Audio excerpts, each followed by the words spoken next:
အားလုံးပဲမင်္ဂလာပါဒီနေ့ကတော့ရှာလဲသွားစီမဲ့ဝတ်သားထုတ်ထုတ်လုံနည်းလေးကိုမျှဝေပေးမှာဖြစ်ပါတယ်ဒီထဲမှာအချင်းစနည်းလေးပါထည့်ထားတာဖြစ်တဲ့အတွက်ကိုယ်တိုင်ကိုယ်ကြလှုပ်ရှားလို့ရပါတယ်ရှာလဲသွားမဲ့ဝတ်သားထုတ်ထုတ်ပါ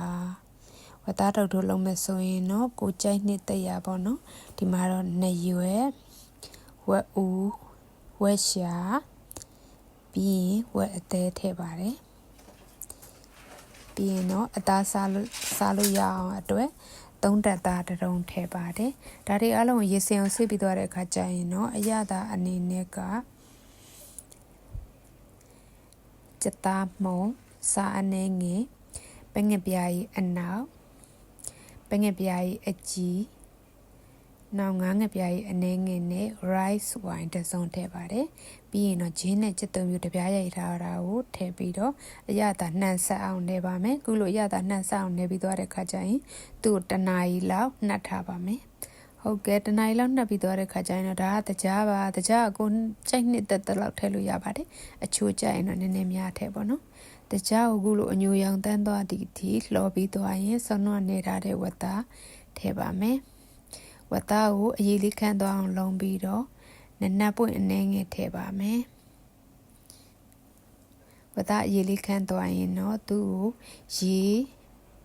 မြုပ်အောင်ဝတ်သားမြုပ်အောင်ထည့်ပြီးတော့ဝတ်သားနုဖို့အတွက်တည်ထားပါမယ်ခုလိုမျိုးတည်ထားတဲ့အချိန်မှာကိုက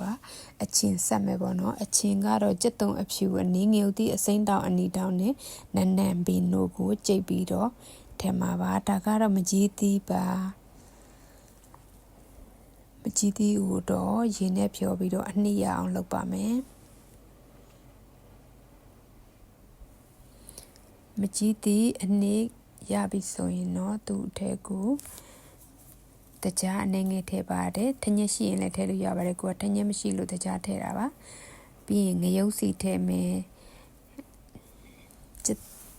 ငပြားရည်နဲ့အချုံမုံအနေငယ်ထည့်ပါတယ်ပြီးရင်ဆောင်းတော့ကြိတ်ထားတဲ့ကြက်သွန်အဖြူနီနဲ့ငရုတ်သီးနန်းနန်းမင်းတို့ထည့်ပြီးတော့တစ်ပွက်နှစ်ပွက်လောက်စူအောင်တည်ပြီးတော့အချင်းရပါပြီဟုတ်ကဲ့အချင်းရင်လည်းရပါပြီဝတ်သားကလည်းနူးပါပြီဒီခါမှာဝတ်သားကိုစားခြင်းနဲ့အနေထားလေးတွေပိုင်းဖြတ်ပြီးတော့ဝတ်သားထုတ်ထိုးစားလို့ရပါပြီစားလို့ရပါပြီ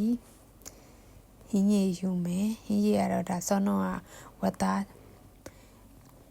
ပြုတ်ထားတဲ့ထဲကအရေးပါဟင်းရည်ယူမယ်ဒါကအချင်းရှားလဲသွားမယ်ဝတ်သားထုတ်ထိုးပါလှုပ်ဆက်ကြည့်ပါကျေးဇူးပါ